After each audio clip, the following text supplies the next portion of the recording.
tout le monde n'a pas les moyens de s'engager au quotidien, c'est normal, et il faut démoraliser la question écologique.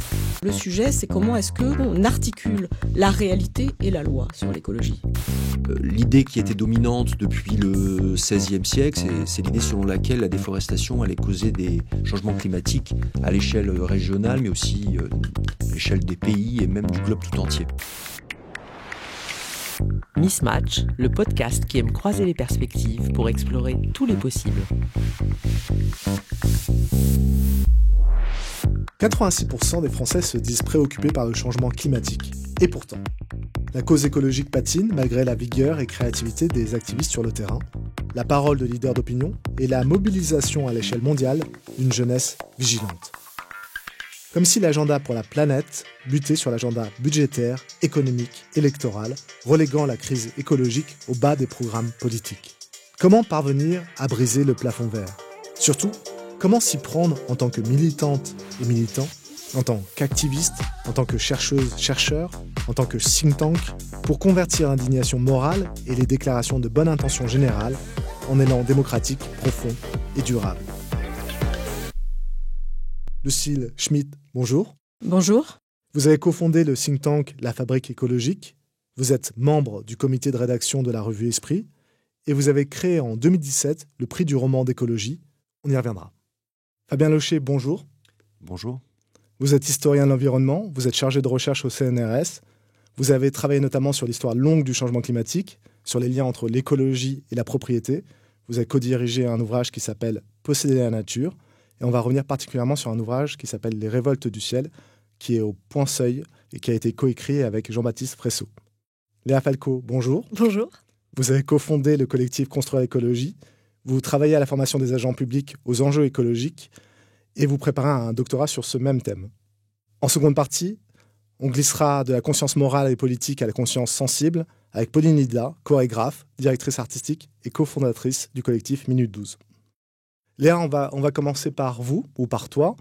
À force de concerner tout le monde, l'écologie ne concerne personne. C'est-à-dire qu'on se trouve dans un triangle de l'inaction où tout le monde se regarde un peu en chien de faïence pour voir qui va débuter l'action, qui va se sentir responsable pour tous les autres. Oui, parce que en fait, c'est une question qui, je trouve, revient souvent dans nos débats militants ou par ailleurs dans les débats publics, c'est-à-dire qui fait le premier pas, qui commence. Sans être simpliste, il y a un moment où il faut effectivement pouvoir briser ou en tout cas désigner le premier acteur de ce fameux triangle de l'inaction qui va devoir faire le premier pas. Et pour ça, je pense qu'il faut trouver le niveau explicatif pertinent, qui n'est pas toujours l'individu. Donc ce triangle de l'inaction, c'est de se dire que d'un côté, on a l'individu, d'un autre, on a, disons, le pouvoir économique au sens très large, et de l'autre, les élus, les pouvoirs partisans, les pouvoirs publics. Tout ceci, évidemment, se mélange. On est dans une vision relativement simpliste, mais volontairement simpliste. Et il faut pouvoir se dire que chacun des bouts du triangle se rejette mutuellement la faute. Donc que les individus vont dire qu'ils n'ont pas d'incitation à agir, que vous et moi, on est simplement des petits atomes éclatés dans la société. De l'autre côté, vous avez des agents économiques qui vont dire que tant que les consommateurs ne veulent pas spécialement de produits écolos et que à côté, vous avez des pouvoirs publics qui ne les contraignent pas, ils ne peuvent pas faire le premier pas. Et de l'autre côté, des pouvoirs publics, des élus qui vous disent qu'ils ne sont pas élus sur un programme électoral écologiste, ce qui est vrai, et que à côté, ils n'ont pas envie de brider l'économie. Et donc, forcément, quand on regarde la situation comme ça, il n'y a pas d'échappatoire, il n'y a pas de moyen d'avancer. Donc, il faut pouvoir regarder un peu quelles sont les marges de manœuvre de chaque acteur. Et donc, vous, moi, en tant qu'individu, on est en fait coincé par ce que moi j'appelle des macrostructures, c'est-à-dire simplement la manière dont le monde est organisé et qui fait qu'aujourd'hui, être écolo, c'est une abnégation, c'est une volonté permanente de faire plus que ce qui est demandé en général aux citoyens, c'est-à-dire de s'engager. Et donc tout le monde n'a pas les moyens de s'engager au quotidien, c'est normal, et il faut démoraliser la question écologique. Donc se dire que le niveau explicatif pertinent pour la transformation écologique ne peut pas être l'individu. Certains individus, comme sociologiquement probablement ceux autour de cette table, peuvent faire plus que la moyenne, mais tout le monde, par définition, ne peut pas faire plus que la moyenne. Donc il faut qu'il y ait un changement plus général.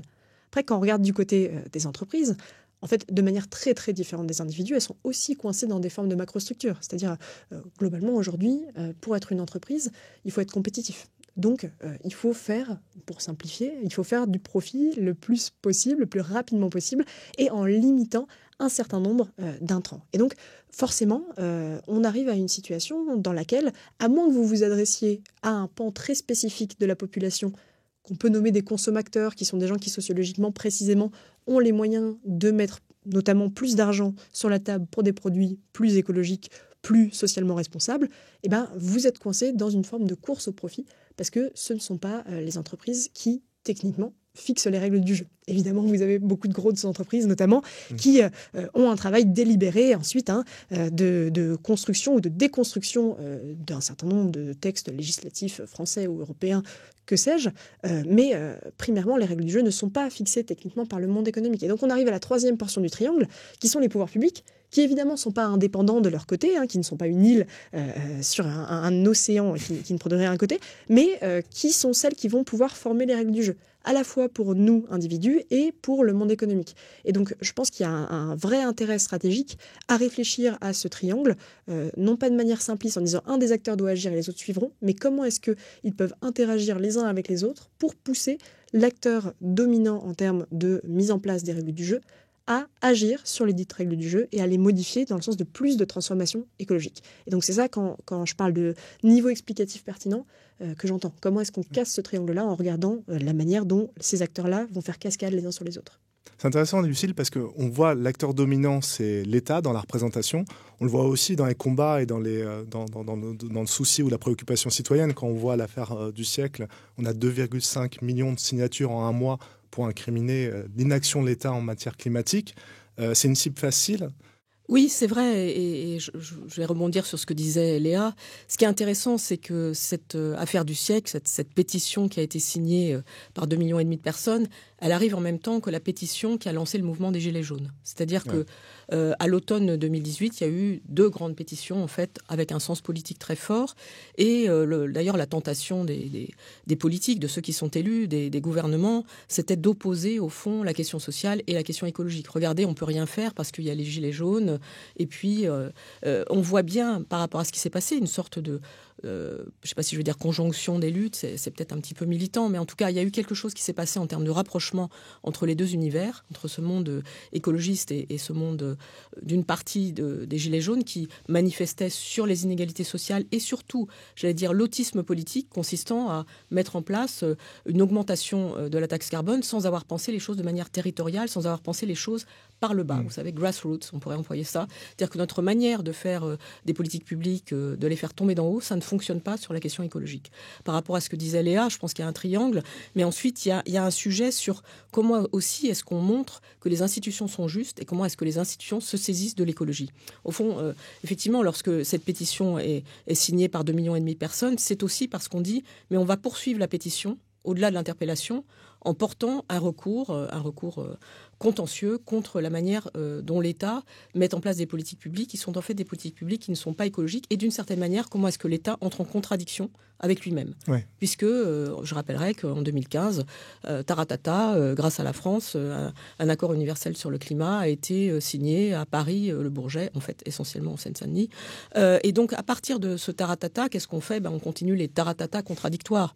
Et donc, le problème qu'il y a sur les questions en fait écologiques et l'articulation entre démocratie et écologie sur laquelle porte ce podcast, c'est le fait que les citoyens, qui sont aujourd'hui en grande méfiance par rapport aux institutions et à ceux qui les gouvernent, constatent que sur l'écologie, la contradiction est totale, puisqu'on nous dit que l'écologie est nécessaire pour qu'il y ait au fond un mieux-être et pour préserver la planète. Ils constatent que ça peut être du mal-être pour les classes populaires, et ils constatent que par ailleurs, il y a une contradiction entre les mots et les actes, puisque par rapport à ce que disait Léa, sur le pouvoir de régulation des acteurs publics, on nous dit qu'on fait et on ne fait pas.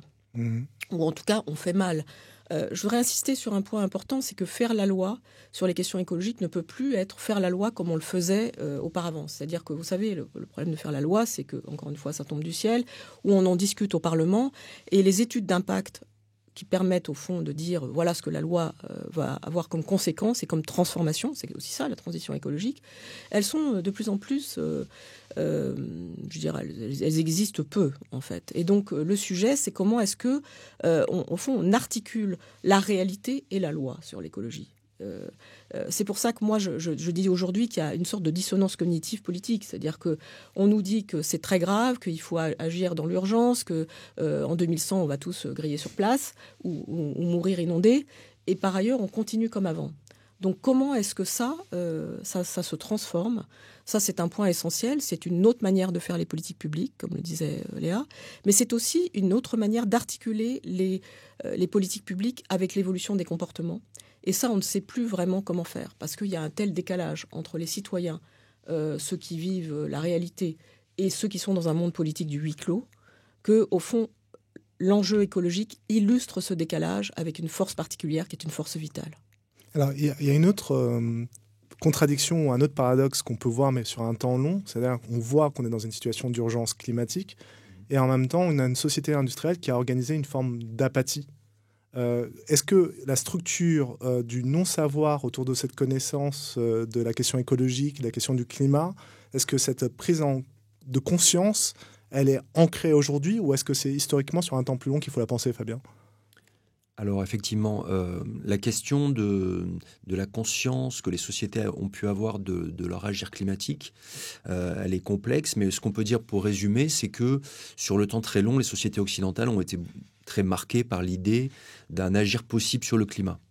Et ce, depuis l'époque moderne. C'est assez frappant de le constater dans les archives, dans les sources imprimées.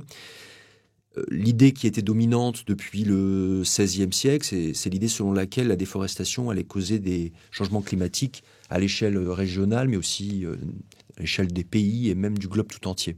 Et ça, c'est une idée qui est discutée dans les assemblées, dans les assemblées révolutionnaires, ensuite dans toute la première moitié du XIXe siècle en France, en lien avec la politique forestière.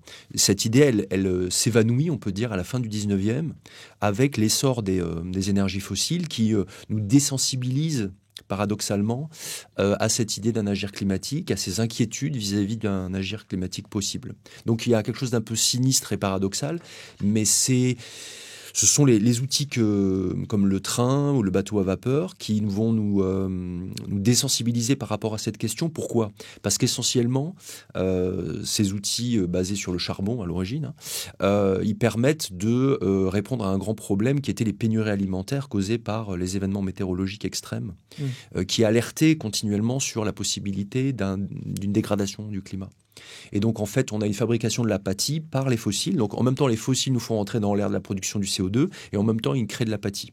Ils créent une indifférence relative vis-à-vis des phénomènes climatiques. C'est ce qu'on a montré avec Jean-Baptiste Fressos dans notre livre « Les révoltes du ciel ». La situation contemporaine, ce n'est pas une situation dans laquelle on vient de découvrir les problèmes écologiques. Globalement, ce que l'histoire environnementale montre, c'est que toute l'histoire de l'industrialisation, par exemple, ou l'histoire de la gestion forestière, ou l'histoire de la pêche, est marquée par des alertes, des inquiétudes, des anxiétés. Et c'est un grand problème aujourd'hui, je pense. On est dans l'idée des lumières vertes, c'est-à-dire on n'a jamais rien su et maintenant on prend conscience. C'est complètement faux.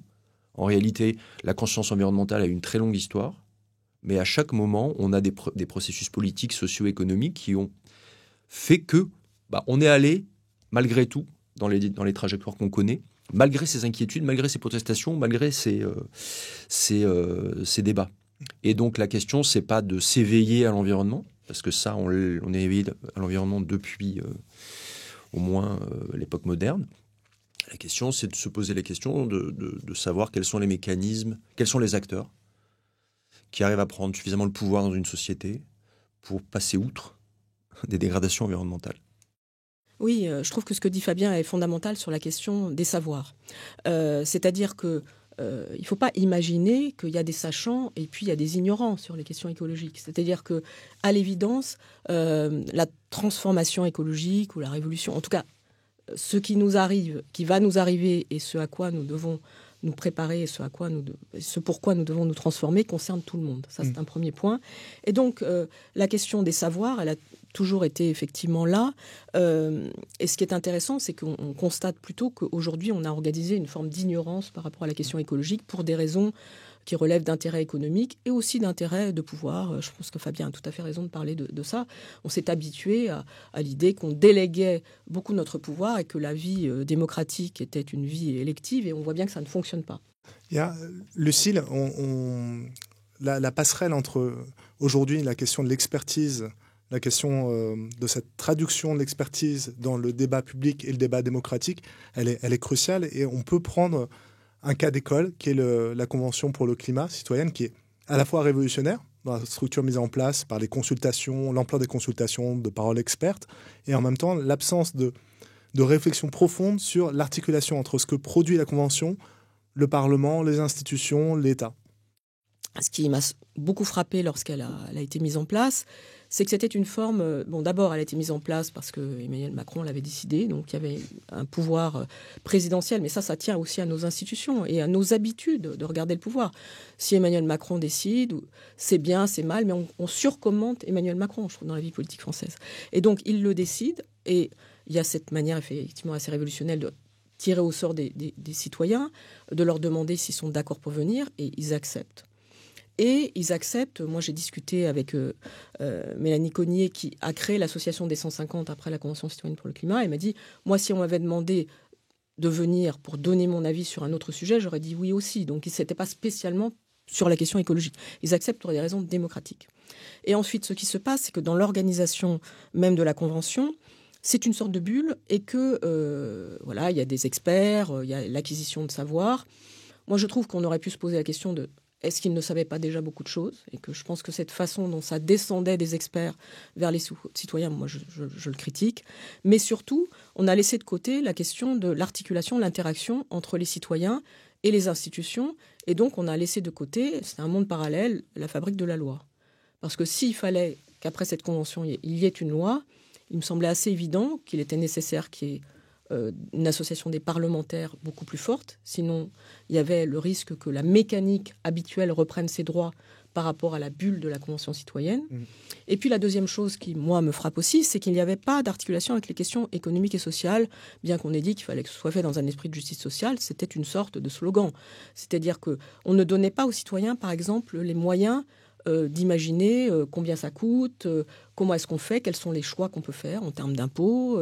Tout ça relève de la question démocratique.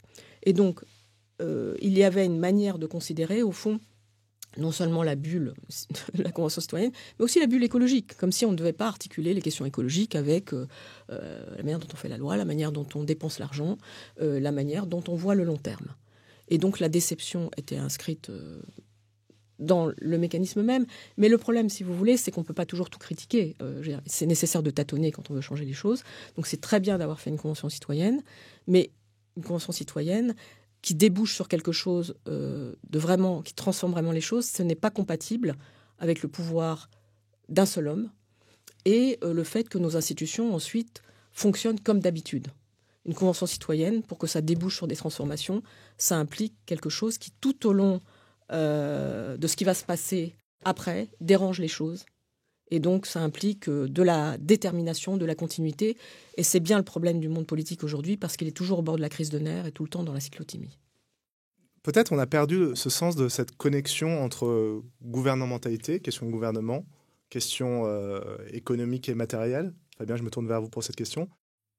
Oui, alors c'est ce que ma collègue Annie Dahan avait appelé le schisme de réalité.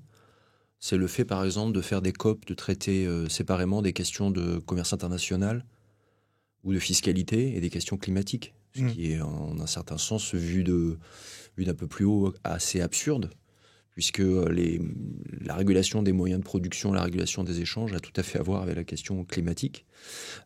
Et donc, c'est cette idée qu'on pourrait créer une sphère de l'écologie qui n'aurait pas, finalement, de résonance dans les autres sphères du gouvernement, par exemple, du gouvernement de l'économie. Ouais. Ça, c'est une vraie question.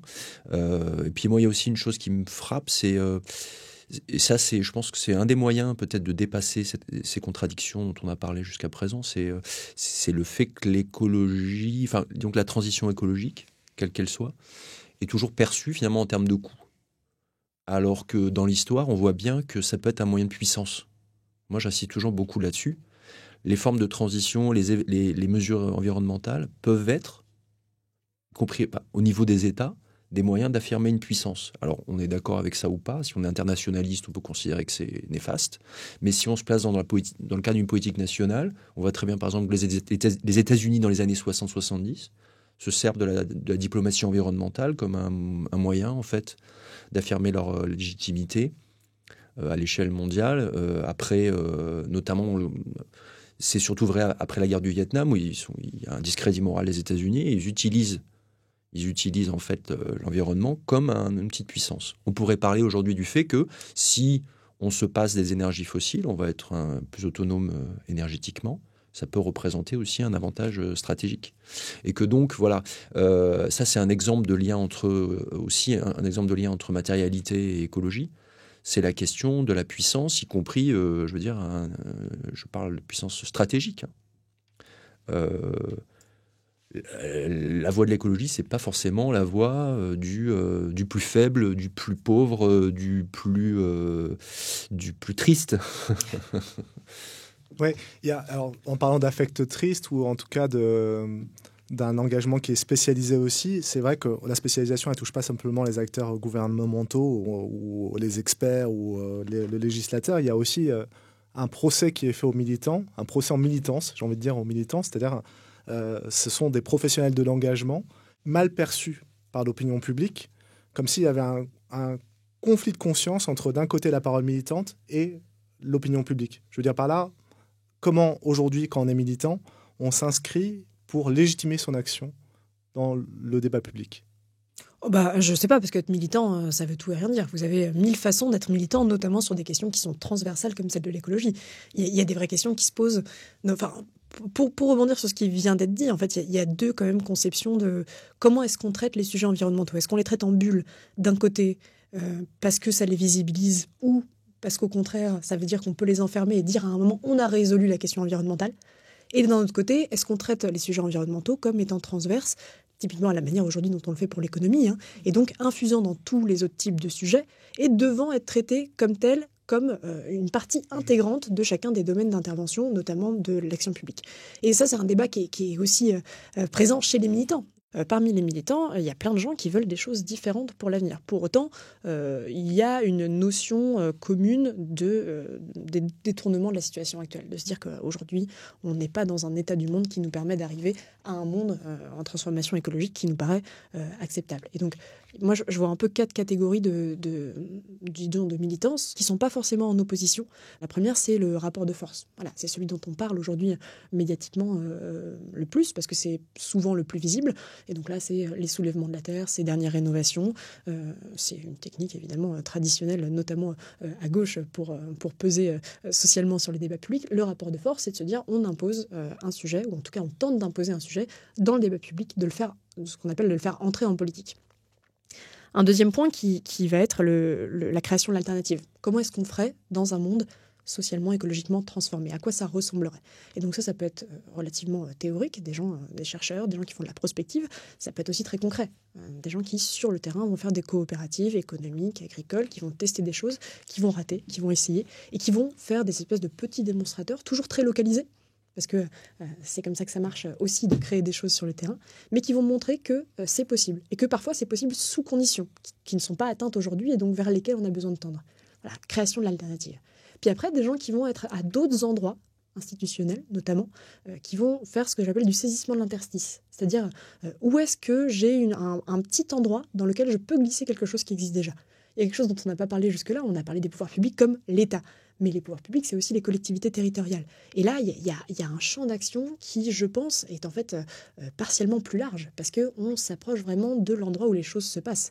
Les choses décidées en haut, à un moment, elles atterrissent sur le terrain. Et donc, les acteurs de terrain qui travaillent dans les collectivités locales, territoriales, avec toutes les difficultés auxquelles ils ont à faire face au quotidien, notamment budgétaires, organisationnelles, ce que vous voulez, ils ont quand même une vraie marge de manœuvre. Et donc, quelqu'un qui travaille en collectivité territoriale va pouvoir s'inspirer de ce que quelqu'un d'autre a fait dans une autre collectivité, saisir l'interstice qu'il a dans son quotidien professionnel et essayer, là, d'ajouter un petit peu d'écologisation de son métier. Donc ça, c'est une autre possibilité. Et on peut considérer ou pas que c'est militant. En attendant, ça va vers... C'est une action volontariste qui va vers le sens de la transformation écologique. Puis un dernier point, qui à mon avis est assez essentiel dès lors qu'on parle de démocratie et de transition écologique, c'est le retournement du stigmate. Aujourd'hui, on a beaucoup de catégories de population dont on considère par défaut ou par construction qu'elles sont opposées à la transformation écologique. Là, on a cité un peu l'exemple des agriculteurs, il y en a d'autres. En fait, c'est des catégories d'acteurs qui, fondamentalement, auraient intérêt à cette transformation écologique. Mais elle est présentée de telle manière à ce que ça aille à l'encontre de leurs intérêts, soit propres, soit corporatistes. Et donc, il y a un travail à faire de retournement du stigmate sur ces catégories de population, que par ailleurs des acteurs tentent, historiquement et plus récemment. Je pense à Banlieue Climat, Ferris Barkat, qui montre qu'il faut compter avec les jeunes de banlieue, que c'est pas, qu'ils ne sont pas désintéressés de ces sujets-là, mais qu'au contraire, ils en sont au cœur. Évidemment, il y a tous les syndicats, les quelques syndicats agricoles qui s'intéressent aux questions environnementales, notamment la Confédération paysanne, qui essaie de retourner un peu ce stigmate-là côté agriculteur. Vous avez des gens dans le monde économique, comme la Convention des entreprises pour le climat, qui essaient de montrer qu'une autre économie potentielle est possible, mais sous condition, encore une fois, qu'ils ne peuvent pas la réaliser aujourd'hui dans les conditions économiques actuelles. Et donc, tous ces acteurs-là n'ont pas de stratégie commune, n'ont pas de stratégie liée, mais ce sont des acteurs disséminés à des endroits différents de l'échiquier qui vont avancer avec leurs tactiques propres et qui vont, je pense, se renforcer les uns les autres, y compris en n'ayant pas d'objectifs communs. Donc, il y a des questions d'alliance et de coalition temporaire entre ces acteurs qui sont importantes à regarder plutôt que de simplement les opposer ou de considérer qu'ils font leur jeu dans leur coin. Je trouve qu'il y a une question qu'il faut dissocier aussi, c'est la question écologique pour laquelle il y a une prise de conscience ou du moins une sensibilité, et la question de la transition écologique, où on vient buter justement sur le concept de changement, de transformation qui est perçu comme une violence. Alors que là, ce que vous êtes en train de dire les uns et les autres, et Fabien et Léa dans la dernière intervention, c'est qu'on peut transformer le coût en puissance, on peut transformer un coût social et l'intérêt corporatiste en une projection plus lointaine et peut-être en un faire société différent. Oui, en fait, ce qu'on voit à travers ce que nous disons, c'est qu'il faut penser, il est nécessaire de penser ces enjeux écologiques dans l'ensemble de nos manières de penser et d'agir. Et c'est là la difficulté, c'est-à-dire que c'est une autre représentation du monde. Ça rejoint ce que disait tout à l'heure Léa en introduction. C'est-à-dire qu'il faut à la fois, comme le disait Fabien, c'est de la projection de puissance. Je veux dire, la Chine l'a compris. La Chine a inscrit la civilisation écologique dans sa constitution en 2018 et Xi Jinping en fait un enjeu de puissance explicitement. Ça ne signifie pas qu'on cesse d'utiliser le charbon et de construire des centrales à charbon en Chine, mais ça signifie que dans la projection de puissance, dans le discours, les enjeux écologiques sont envisagés comme un enjeu de puissance économique, par exemple sur l'attractivité et la compétitivité, mais aussi comme une puissance géopolitique. C'était un point de Joe Biden également, avec l'Inflation Reduction Act. Avec Donald Trump, on entre dans une ère différente. Mais du coup, justement, dans l'affrontement Chine-États-Unis, il est évident que la question de la projection écologique jouera un rôle. Et puis, il y a cette question des collectivités locales, de partir du terrain. Et donc, une des difficultés auxquelles nous faisons face, c'est qu'il faut penser l'ensemble des échelles de pouvoir et que, de manière générale, les échelles de pouvoir n'ont pas l'habitude de se penser ensemble. C'est-à-dire qu'on est dans une situation où on a un président de la République qui nous explique qu'il pense tout seul. On a dans chaque collectivité locale, et notamment, vous voyez les régions, il y a une culture présidentielle où chacun se prend pour un président. Enfin, la France est un pays où la multiplicité des présidents est incroyable. Et en fait, en écologie, il n'y a pas d'homme ou de femme providentielle. Et donc, ce que nous disons tous, c'est qu'il y a une nouvelle culture du pouvoir à imaginer, qui soit à la fois dans le temps, dans l'espace, dans la capacité à articuler les échelles, et aussi dans la capacité... Bon, il y a un enjeu d'instruments, d'outils, de politique publique, mais il y a aussi un enjeu de langage et de capacité à ce que un langage commun, une culture commune s'élabore, alors même qu'il n'y a pas un grand récit. Ça, je tiens à le dire, c'est-à-dire qu'il y a une singularité, en fait. L'écologie, c'est une manière de reconnaître les singularités. Selon le territoire où vous êtes, selon qui vous êtes, selon les collectifs que vous construisez. Il peut y avoir des alliances, il faut des alliances, mais il est nécessaire que chacun soit capable aussi de prendre sa place dans ce projet écologique à sa manière. Je pense qu'il n'y a pas d'écologie à la française. Il n'y a pas France Nation Verte, comme l'avait dit Elisabeth Borne. Ça n'existe pas, en fait. C'est une projection de puissance qui est intéressante. Que la France puisse être une puissance verte, mais la nation verte, l'écologie, elle est internationale. Donc il y a quelque chose à repenser aussi sur nos manières de projeter la puissance, sur nos manières de donner une place à chacun. Et ça, c'est une autre culture du pouvoir. C'est une culture du pouvoir évidemment plus collectif. Quand vous nous présentiez, on avait tous cofondé quelque chose. C'est assez rare qu'en général, on cofonde les choses en France. On a fait quelque chose tout seul. Donc il y a quelque chose autour du collectif. Mais il y a aussi le fait que du côté de ceux qui ont l'habitude des contre-pouvoirs, de créer une cabane, pour reprendre le titre du livre d'Abel Quentin qui parle du rapport Meadows. Chacun crée ses cabanes, mais la question c'est qu'est-ce qu'on va faire avec toutes ces cabanes et comment est-ce qu'on va pouvoir assumer le pouvoir ensemble. Donc ça, c'est une question qui nous est posée à tous. Fabien, si on remonte dans l'histoire et qu'on regarde un peu la tradition du traitement de la question écologique, on peut se dire que peut-être que cette question a toujours été politique au fond et traitée par la question du politique. Je pense pour la forestation, par exemple, à Colbert, la question de la plantation des arbres. Est-ce qu'on n'est pas dans la recherche de cette articulation un peu perdue ? Alors oui, effectivement, les questions, disons, de ressources, d'environnement, d'écologie. Alors on ne parlait pas d'environnement avant les années 60-70. On parlait plutôt des équilibres de la nature, des harmonies même de la nature. Et effectivement, il y avait un lien très étroit. Bon, il y a un lien très étroit, par exemple, entre la question de la politique forestière. J'insiste là-dessus parce que le bois était, avant le charbon, ce qu'un collègue avait appelé à la fois le pétrole et le béton des sociétés. Donc, la principale source d'énergie est aussi un matériau très important pour la construction, y compris de navires de guerre. Et donc, cette question forestière, si je dois rester sur ce sujet, elle a posé des questions très importantes.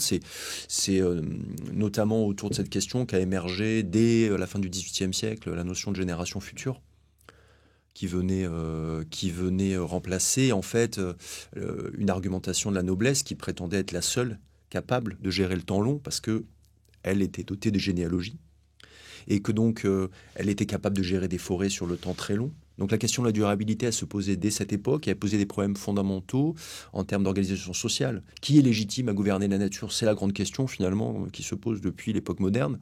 Est-ce que c'est la noblesse parce qu'elle s'inscrit dans la généalogie et donc dans le temps long ?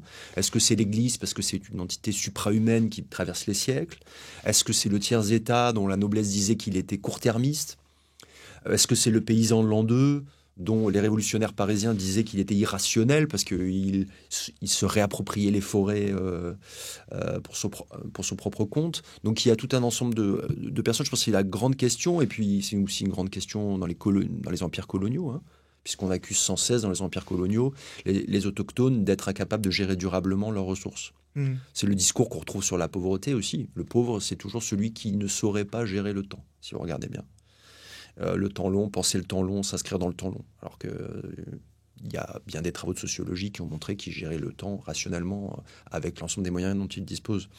Donc ça rejoint aussi ce que tu disais tout à l'heure, je crois. Il faut toujours se méfier de ces discours, parfois portés d'ailleurs par des écologistes aussi, qui attribuent à certains groupes sociaux des formes d'incapacité, et donc il faudrait développer des formes de pédagogie.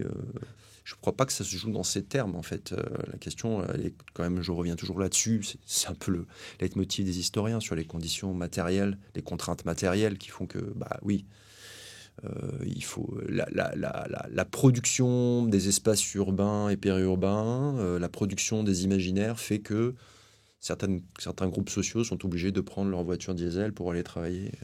Et ça, c'est pas lié à leur comportement individuel, bien sûr. J'enfonce une porte ouverte, mais c'est important de le dire. Et ça me permet d'insister aussi sur un autre aspect, c'est que cette production des imaginaires, encore une fois.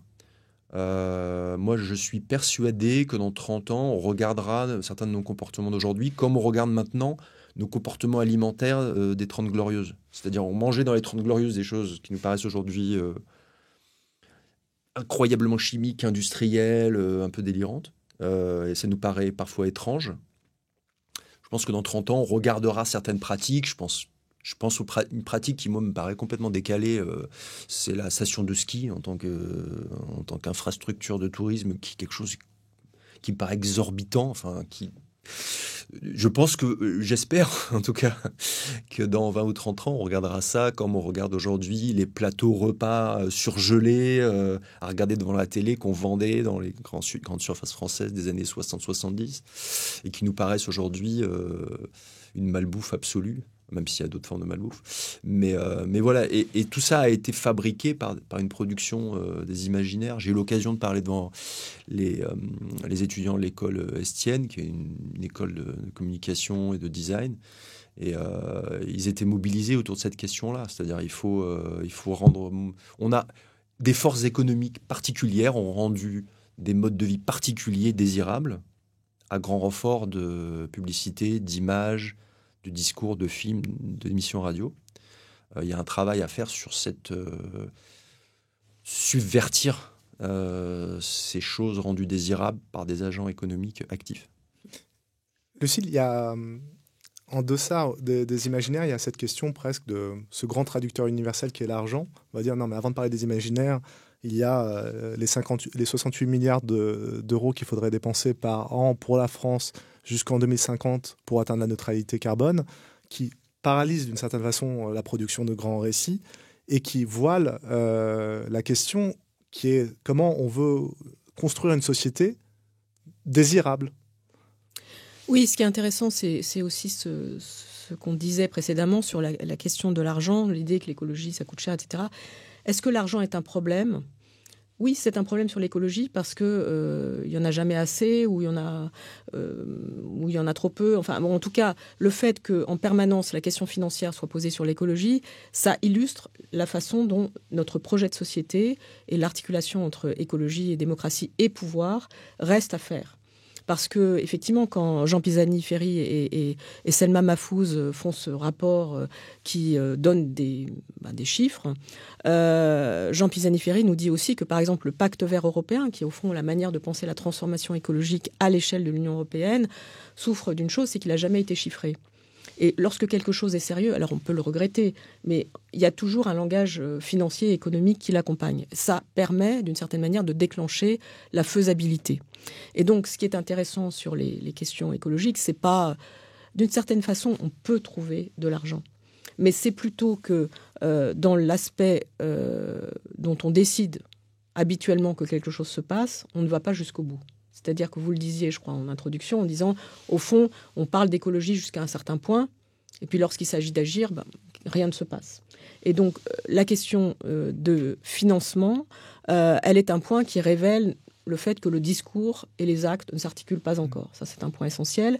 Et la deuxième chose, c'est que, y compris lorsqu'on dit qu'on met en place de l'argent, comme sur, par exemple, le fait de rénover la rénovation thermique des bâtiments avec toute la discussion sur MaPrimeRénov', ce qui fait un peu une discussion, on se dit, qu'est-ce que c'est que MaPrimeRénov'? C'est tout simplement avoir la capacité, en fonction de votre niveau de revenu, de pouvoir mener une rénovation de votre logement, donc par rapport à ce que disait Fabien, les conditions matérielles d'existence. C'est la façon dont les politiques publiques permettent de transformer les conditions matérielles d'existence de façon à ce que vous puissiez à la fois vivre mieux et devenir plus écolo. Eh bien, il se trouve que ça ne fonctionne pas parce que là, il y a une extrême complexité et qu'encore une fois, les choses ont été faites d'une manière telle que ça ne correspond pas au quotidien des personnes, y compris lorsqu'il faut qu'elles renseignent les informations, etc. Donc, il y a un problème de praticabilité, si je puis dire, dans la façon dont les choses se font. C'est à la fois microéconomique et macroéconomique. Et ça, c'est un problème. C'est-à-dire que ça veut dire que, d'une certaine manière, je ne suis pas une adepte de la théorie du complot, mais en tout cas, imaginer quelque chose qui soit praticable pour tout le monde, et notamment pour les classes populaires, ça n'existe pas aujourd'hui sur les questions écologiques. Et à l'échelle européenne, qu'est-ce que ça produit ? Ça produit, dans les dernières élections européennes et dans les élections législatives françaises, une montée, au fond, d'un parti, le Rassemblement national, qui a un discours ouvertement climato-sceptique, en fait, qui dit, grosso modo, on essaye de punir les classes populaires, qui d'ailleurs gagnent des voix du côté des agriculteurs, qui gagnent des voix du côté des classes populaires, par une opposition entre justice sociale et justice climatique.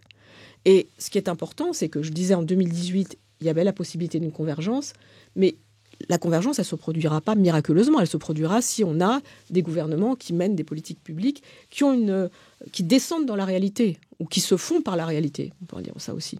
Et donc là, moi, je voudrais quand même signaler le grand danger dans lequel on se trouve. C'est-à-dire que opposer inégalité sociale et questions climatiques, c'est évidemment aller contre les intérêts des classes populaires. Ça peut être aussi aller contre notre puissance. Mais sauf que ce discours, il prend.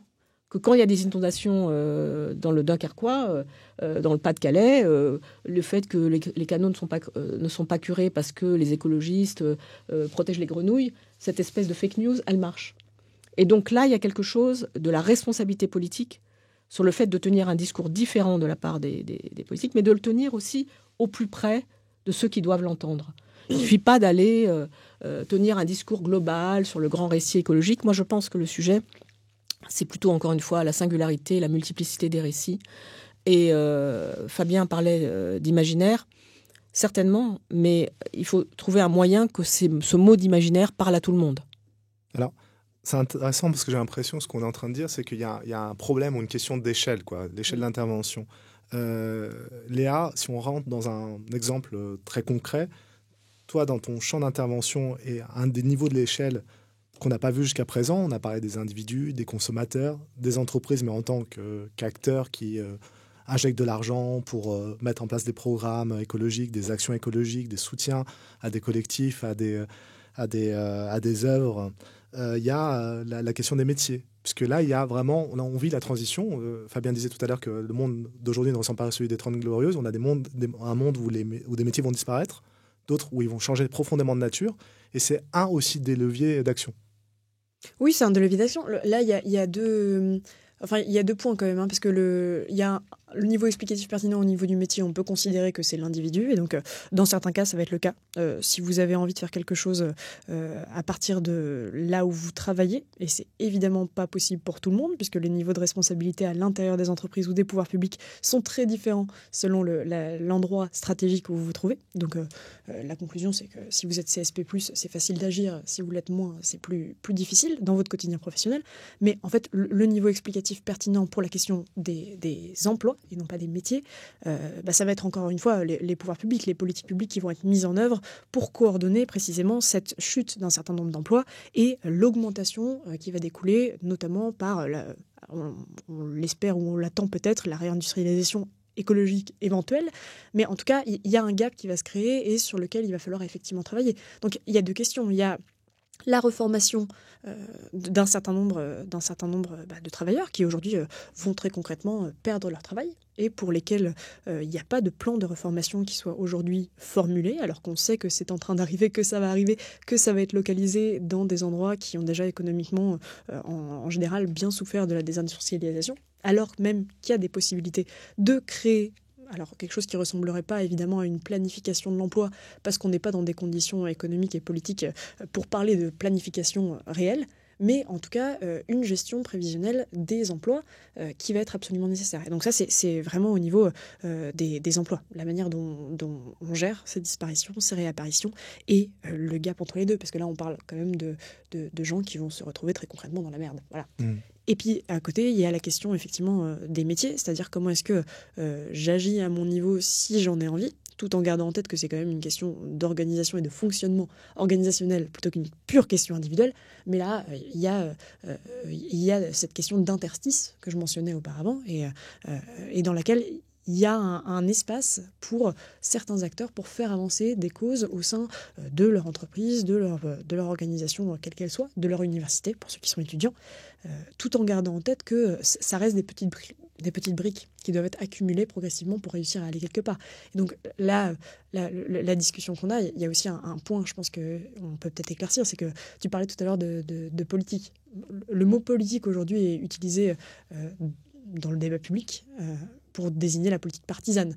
C'est deux choses assez fondamentalement différentes. Il y a quand même la politique vie de la cité. Là, ce qu'on est en train de faire, c'est une institution politique qui discute de l'avenir de nos sociétés, de la manière dont on pourrait intervenir pour les transformer. Et puis, il y a la politique partisane. Donc il y a, je pense, un intérêt aussi, notamment quand, parce que là on discute entre initiés, quoi. Voilà, on dit, les gens qui vont écouter ce podcast, c'est des gens qui s'intéressent déjà à la question. Je pense qu'il y a un intérêt à bien différencier le fait qu'on puisse avoir des agissements politiques au quotidien sans qu'ils soient pour autant partisans. Parce que la défiance vis-à-vis des élites dont parlait Lucile à juste titre au début de l'émission, elle se porte beaucoup sur cette partie partisane du débat public. En fait, au quotidien, on a des gens un peu partout qui sont évidemment impliqués de manière politique dans la vie autour d'eux. Pas à travers des associations, à travers les liens qu'ils vont avoir, ce qu'ils vont faire. Voilà. La politique, c'est quand même une belle idée initialement. Et je pense qu'il faut qu'on le garde en tête pour ces questions de transition écologique. je voulais réagir pour peut-être... tout à l'heure, Fabien disait qu'au fond, les enjeux de nature, la place qui gère la nature dans l'histoire a été posée de longue date. Et je remarquais que dans notre discussion, qui est effectivement une discussion politique, on a du mal, au fond, à ne pas parler seulement de la société, mais sans y inclure justement la nature. Et je voulais dire une chose, parce que comme je m'intéresse pas mal au langage et aux questions romanesques, je voulais dire qu'il y a aussi, de plus en plus, me semble-t-il, dans ces courants activistes ou dans la manière de penser la question politique autour de l'écologie, il y a toute une discussion sur comment est-ce qu'on donne de nouveau cette place à la nature. C'est-à-dire que dans cette désensibilisation à la nature qui avait été évoquée par Fabien, il y a aujourd'hui une interrogation que nous avons et qui a été d'ailleurs très relancée au moment de la pandémie sur comment est-ce qu'on retrouve quelque chose que nous avons perdu autour de cette question de la nature. Et ça, c'est peut-être aussi une des questions les plus centrales sur le plan politique. C'est pas seulement la transition, combien ça coûte, etc.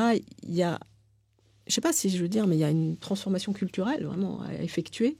Et c'est d'autant plus compliqué qu'en même temps, on est confronté à cette disparition, en fait, à cette extinction de la nature, et qu'on a du mal à faire le lien entre deux registres sur les questions écologiques, la question climatique, comme on dit, et la question de la biodiversité, qui relève davantage la question de l'extinction donc, de la biodiversité. Et donc, dans la manière de penser cette question politique, il y a aujourd'hui à faire le lien entre deux mondes, au fond, encore assez culturellement éloignés, parce que sur les questions climatiques, il y a toujours cette manière de dire on a des enjeux financiers, on a des enjeux de calendrier, on a des enjeux de décliner de façon assez technocratique parfois la manière de faire, les objectifs, l'État, c'est la planification écologique, etc. Et puis de l'autre côté, on a un éloge du sauvage, du désordre, de la façon dont on ne connaît pas la nature. Pour le coup, on a des enjeux de savoir qui nous échappent encore assez largement. Donc c'est des enjeux de savoir différents. Et il y a tout un dialogue transdisciplinaire, comme on dit, ou interdisciplinaire en matière de recherche qui est en train de s'élaborer entre sciences humaines, sciences du vivant, si je puis dire, sciences de la nature. Et à côté de ça, comment est-ce qu'on traite la question citoyenne ? Donc ça fait une manière de penser la politique, de penser le débat politique, qui n'a évidemment rien à voir avec la question partisane, mais qui réarrime la question des savoirs et de la complexité à l'enjeu politique, alors que notre manière de vivre la politique, c'est la simplification à outrance et des slogans et des éléments de langage. Donc vous voyez bien que là, il y a un nouveau monde politique qu'il va falloir penser. Et je voulais vraiment qu'on aborde cette question de la nature et comment est-ce qu'on y réintègre des êtres qui n'ont pas le même langage que nous, qui ont d'autres langages, et qu'on arrive à penser cette question politique dans le cadre de ce podcast, qui j'espère ne sera pas que pour les initiés. Mais c'est très intéressant parce qu'on pourrait se dire qu'on a une vision de la politique qui est la politique de la police au sens de Jacques Rancière, où on va classer, ranger, trier, classique dans la représentation. Et dans ce que vous êtes en train de dire, j'ai le sentiment que politiser la nature, c'est-à-dire donner une forme de citoyenneté finalement aux êtres de la nature, en leur rendant la parole et trouver des voies pour qu'ils soient dotés d'une personnalité, d'une parole, d'une conscience, d'une intention. Alors, il y a plein de formes d'élaboration. C'est assez compliqué aujourd'hui. C'est extrêmement stimulant. Fabien, en termes de recherche, vous voyez comment ce segment-là ? Alors, à la fois, je trouve ça intéressant. C'était par exemple la proposition de Bruno Latour d'un parlement des non-humains. D'un autre côté, moi, je vais vous prendre un peu à rebrousse-poil parce que très bien. je suis assez inquiet, en fait, du succès que connaît dans le mouvement écologiste toutes les théories sur le grand partage, le fait qu'il faut dépasser le grand partage entre nature et société, revenir à des formes de cosmologie que Philippe Descola avait décrites, animistes, chamanisme, etc. Je pense que c'est très dépolitisant, c'est très peu crédible d'un point de vue politique. C'est-à-dire, on n'arrive pas à faire une loi qui repousse à 15 mètres les émissions de pesticides, mais on s'imagine sortir de notre cosmologie naturaliste, celle qui fonde l'Occident depuis 2000 ans.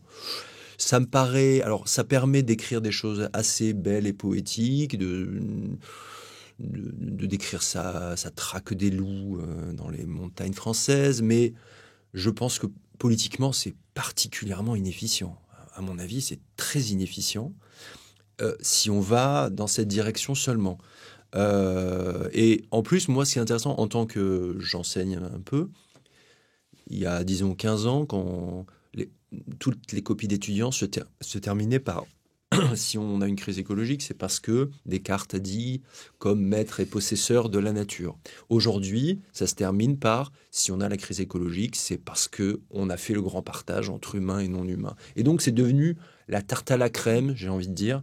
Et je le dis clairement, ça ne veut rien dire, en fait. Ça n'a aucun sens. Oui, moi je pense que je suis tout à fait d'accord avec Fabien sur le fait que ça ne signifie aucun renoncement et même, il faut être à l'attaque en fait. Je pense que c'est ça qui est important. Il faut être à l'attaque sur le front législatif, etc. Mais en revanche, ce qui est assez passionnant, c'est que mieux connaître, disons, la nature, parce que le vivant, c'est quand même une expression aussi que je trouve un peu floue, mieux connaître la relation de domination que nous avons à la nature, enquêter, ce que fait par exemple France Nature Environnement en développant des sciences citoyennes, ça c'est assez fondamental parce que ça réarticule justement le savoir et la prise de conscience politique. Et ça oblige aussi à reconnaître la complexité de ce que nous sommes en train de détruire. Donc il y a quelque chose à faire de ce côté-là, mais évidemment, il n'y a aucun renoncement et même ça doit renforcer la force, le sentiment qu'on a en soi que ce qui se passe est profondément injuste. Il y a des philosophes comme Virginie Maris qui disent très justement qu'il n'y a pas d'équilibre et d'harmonie avec la nature. Il y a une domination de la nature et donc vous avez toute une discussion autour de la protection de la nature sur le fait qu'il faut renoncer à aller dans certaines zones, par exemple, lorsqu'il y a des espèces extrêmement menacées, décider qu'on n'y va plus, se protéger la nature des humains. Lorsque les agriculteurs, pas tous les agriculteurs, mais lorsque la FNSEA a des éléments de langage pour nous expliquer qu'ils travaillent toute la journée au contact du vivant, il y a de la désinformation massive. Donc il faut aussi, en termes politiques, apprendre à décrypter ces éléments de langage et d'une certaine manière lutter contre ce discours très envahissant qui fait qu'aujourd'hui, toute personne qui veut expliquer qu'elle est dans le vent commence par un petit couplet écolo et ensuite nous endort. Où on réalise la force des combats à mener. Je me rappelle de cette campagne qui avait été menée par l'ADEME. Vous savez, il y avait quelqu'un qui était présenté comme étant un dévendeur, qui essayait de nous convaincre de moins consommer. Il y a eu immédiatement une réaction au sommet de Bruno Le Maire pour nous dire qu'il était contre cette campagne et que ça n'avait pas été discuté avec lui. Écoutez, je trouve ça quand même extraordinaire. C'est-à-dire que ça illustre de nouveau la façon dont l'État, ou en tout cas la chose publique, aujourd'hui, a peut-être, 15 manières de se représenter, qu'il y en a 14 qui sont anti-écolos et une qui est écologiste. Sur cette question de la nature, je pense qu'il y a quelque chose aussi à penser l'écologie, la transformation écologique comme un rapport à l'autre aussi. Parce que on en revient un petit peu à ces deux formes de perception de l'écologie. L'écologie comme une bulle, c'est-à-dire l'écologie comme rapport à la nature, simplement aux vers, aux arbres, aux animaux, et puis qui paraît aussi réductrice, en fait, par rapport aux enjeux dont on parle aujourd'hui.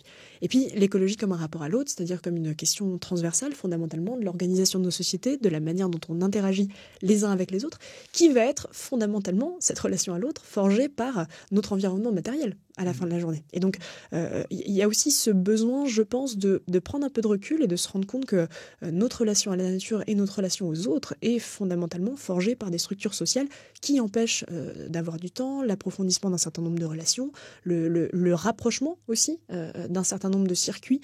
Je pense aux circuits alimentaires, parce que tu le mentionnes, Lucille, mais ça marche aussi pour beaucoup d'autres. Il y a cette question de comment est-ce qu'on fait société, qui paraît extrêmement floue comme ça, mais qui en fait a des implications extrêmement concrètes et réelles sur la vie quotidienne de chacun d'entre nous. Comment on interagit ? J'ai presque envie de dire, il y a la question de l'autre, il y a la question de l'autre en nous, c'est-à-dire vraiment la part de nature qui est en nous, à laquelle il est fait violence à la fois par ce que Hartmut Rosa appelle l'accélération de la vie sociale, l'accélération des techniques, qui semble incompatible avec le temps et le pas de côté qu'on doit exercer pour réfléchir sur ce temps long, le temps de l'urgence et le temps long, le temps médiatique et le temps de la réflexion. Et ça, j'aimerais vous demander à chacun, dans vos positions respectives, comment vous appréhendez justement ce pas de côté, cette réflexion sur le temps long. Je vais commencer par vous, Lucille. J'ai réorganisé ma vie professionnelle pour avoir du temps, en fait. C'est-à-dire que je voudrais insister sur le fait qu'on ne peut pas s'engager sur les questions écologiques sans réfléchir à ce qu'on veut faire dans sa vie à long terme. Ça concerne évidemment ceux qui sont jeunes, qui entrent dans la vie active. Ça concerne aussi chacun d'entre nous en termes de bifurcation. Ce terme qui est très à la mode, il dit aussi quelque chose. C'est-à-dire que se dire je vais prendre du temps pour, au fond, acquérir des savoirs, je pense que c'est un point essentiel. On est tous des autodidactes, on doit être tous des autodidactes par rapport aux enjeux écologiques, parce que c'est pas l'éducation, ce truc sur l'éducation et la formation, c'est important, je suis d'accord avec Léa, mais d'une certaine manière, c'est aussi un éveil au monde permanent. C'est-à-dire que d'une certaine manière, il faut que chacun se dise, je peux pas être coude au corps, en fait. Alors, ça pose des questions en termes d'organisation matérielle et de projet collectif. Mais en tout cas, moi, je pense que j'ai pu faire le choix d'une réorganisation qui implique évidemment des renoncements. Je tiens à le dire, lorsqu'on est aujourd'hui engagé sur les questions écologiques, je pense que ça implique de relativiser l'importance de l'argent quand on peut le faire, et j'ai l'impression d'être totalement CSP+, en disant ça. Et donc, comment est-ce qu'on pourrait organiser une société où cette possibilité de faire un choix où on prend du temps, soit pour tout le monde. Je voudrais insister là-dessus, je sais pas, au fond. Et je voulais dire une chose, c'est que dans la Convention citoyenne pour le climat, il y a eu une proposition qui n'a pas été votée par les conventionnels, qui était la réduction du temps de travail. Parce que, pour en avoir discuté avec certains, ils ont eu l'impression que c'était une proposition tellement utopiste dans le monde dans lequel on est, que ça n'aurait pas fait sérieux. Je pense que c'est très important, parce que ça signifie bien qu'on est dans un moment, c'est pas seulement de l'accélération, mais il y a aussi quelque chose qui pèse sur nous, qui est au fond, qui nous empêche d'être écologistes. Parce que récupérer du temps, c'est aussi ça, par exemple, la discussion sur le revenu universel d'existence, etc. Ce qu'on dit des personnes, il y a eu des expérimentations en France qui ont été faites par les Verts là-dessus, c'est qu'elles avaient récupéré du temps pour réfléchir, pour lire, tout simplement pour se promener.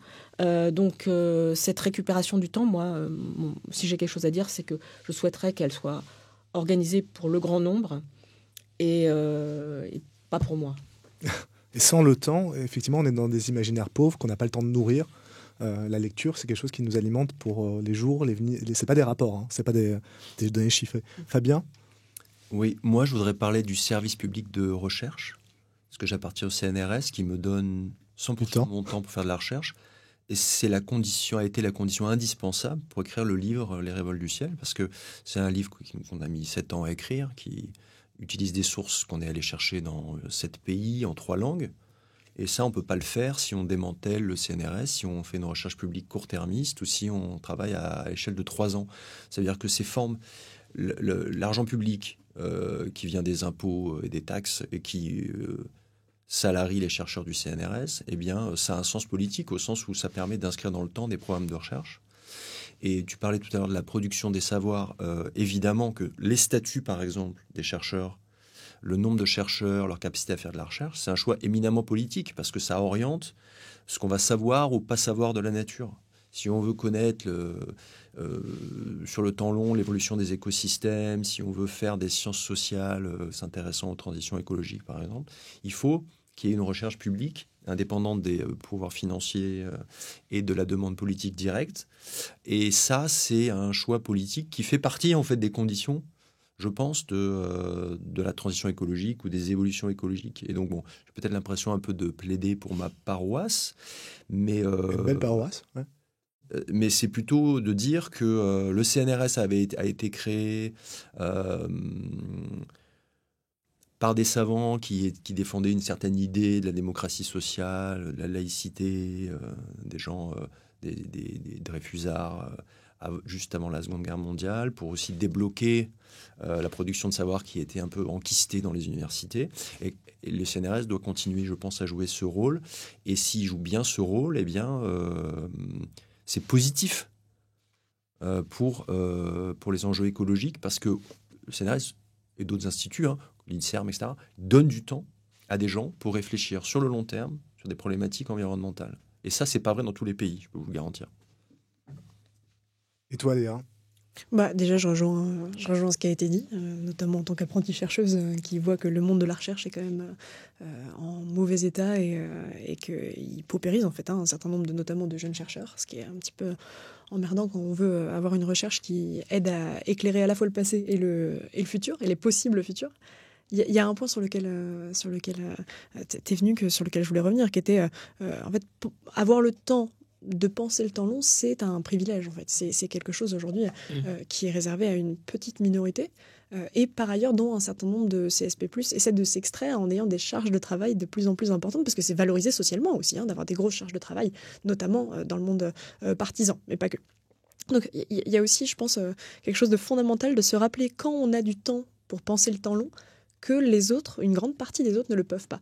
Et donc de garder en tête systématiquement dans les actions qu'on va mettre en place que sociologiquement, et c'est ce dont tu parlais tout à l'heure, il y a beaucoup de gens qui sont dans des contingences matérielles qui ne leur permettent pas de réfléchir à plus que parfois la journée, la semaine, le mois, l'année, quand ils ont de la chance parfois. Et donc que c'est absolument à prendre en compte et que, en tant que... moi je fais de la sociologie politique, donc dans ma thèse, il y a cet impératif, je pense, pour les militants écolos et par ailleurs pour tous les gens qui ont une sensibilité écologiste, à penser l'écologie et la transformation écologique pour les gens qui ne peuvent pas réfléchir à plus que le moi. Et donc ça c'est ce que j'appelle dans le bouquin l'écologie par défaut, mais j'ai rien inventé, c'est de se dire qu'il faut que l'écologie, et c'est ce qu'on est en train de dire depuis tout à l'heure, arrête d'être une abnégation, que la chose, quand on a un choix à faire, que le choix le plus simple, le plus économique, celui qui prend le moins de temps, celui qui est le plus valorisé socialement, ce soit le choix écologique, ce qui n'est pas le cas aujourd'hui. Voilà, quand on prend une décision écolo, on se rajoute des charges. Donc, dans le temps long, il y a cette question fondamentale de se dire il faut installer dans le temps long des mécanismes pour qu'on n'ait pas besoin, précisément, de penser au temps long. Il y a... Dans les gens que je rencontre qui ont des responsabilités, donc on serait dans les CSP++, je note quelque chose qui me semble assez nouveau par rapport à cette question du temps et par rapport à la responsabilité. C'est ils avouent assez ouvertement qu'ils n'ont plus le temps de lire, que c'est pas un problème pour eux finalement de le dire. Sachant qu'ils partent d'un acquis qui est souvent des très belles études, un très beau parcours, et cet acquis-là n'est plus valorisé, alors même le terme valorisé devrait être enlevé, mais enrichi, augmenté, embelli. Et il y a une décomplexion à le dire aujourd'hui qui nous inscrit dans un imaginaire pauvre. Et j'ai l'impression, Lucile, que dans votre réflexion et votre parcours intellectuel, dans votre carrière, il y a d'abord eu une réflexion en se disant on va travailler avec les responsables politiques parce que vous connaissez bien les rouages institutionnels, administratifs. Puis vous avez dit on va se déplacer vers le débat public. Et enfin, vous avez dit ça ne suffit pas. Il faut créer quelque chose qui soit de l'ordre de la nuance, de l'ambiguïté, de la subtilité. Et seul le roman nous le permet. C'est le prix de roman écologique qui a été créé en 2017. Oui, en fait, ce qui s'est passé, c'est que à l'époque, j'avais lu en 2016 le livre de Baptiste Morisot, Les diplomates, qui en fait dit comment est-ce qu'on peut mieux interagir avec les loups. À l'époque, c'était pas une rockstar et ça m'avait frappé parce que ce qui m'avait marqué dans le livre, c'était pas tellement sa théorie, c'était plutôt les anecdotes.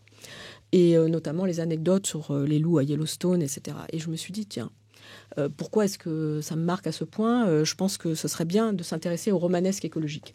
Ce qui est intéressant, c'est que beaucoup de personnes, y compris des personnes engagées sur les questions écologiques, m'ont dit qu'il n'y avait pas de romanesque écologique à la française, si je puis dire, parce que c'est un prix qui est sur les romans de langue française, francophone, et que avec donc quelques amis, des écrivains que j'ai connus à cette époque-là et qui se sont dit c'est super, on va le faire. On a mené une quête, en fait. On a enquêté sur qu'est-ce qu'on pourrait appeler des romans d'écologie. Et donc, cette année-là, donc en 2018, on a remis la première fois le prix à une romancière qui s'appelle Emmanuelle Pagano pour un roman qui s'appelle Sauf Riverain.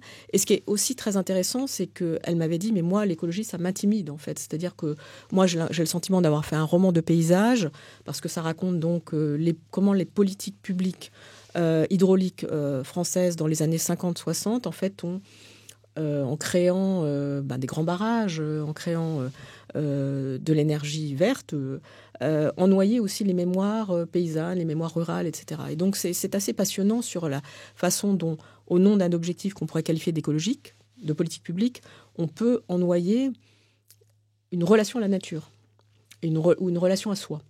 Et donc c'était assez incroyable aussi de voir que roman d'écologie, moi je comprenais intuitivement qu'est-ce que c'était un roman d'écologie, et en fait pas vraiment les romanciers à l'époque. Et ce qui est frappant aujourd'hui, puisqu'on est en 2025, c'est qu'au contraire c'est devenu une espèce de trucs qu'il faut dire, vous savez, pour être dans le vent. On a écrit un roman d'écologie, c'est dans les 4e de couverture. Mais je crois qu'on ne sait pas davantage, au fond, il faut lire le roman pour comprendre, en fait, en quoi littérature et écologie peuvent s'intriquer. Et chaque année, dans le jury dans lequel il y a la moitié d'étudiants, on a une discussion sur est-ce que ça, c'est un roman d'écologie ? Et en fait, ce qu'on a mis, on a écrit un petit manifeste, on a dit qu'il fallait que les enjeux écologiques au sens large occupe une part substantielle de l'intrigue. Et donc, une discussion, mais ça, c'est parce qu'on est un pays quand même, on discute beaucoup trop des catégories. On a une discussion sur qu'est-ce que c'est que la part substantielle de l'intrigue.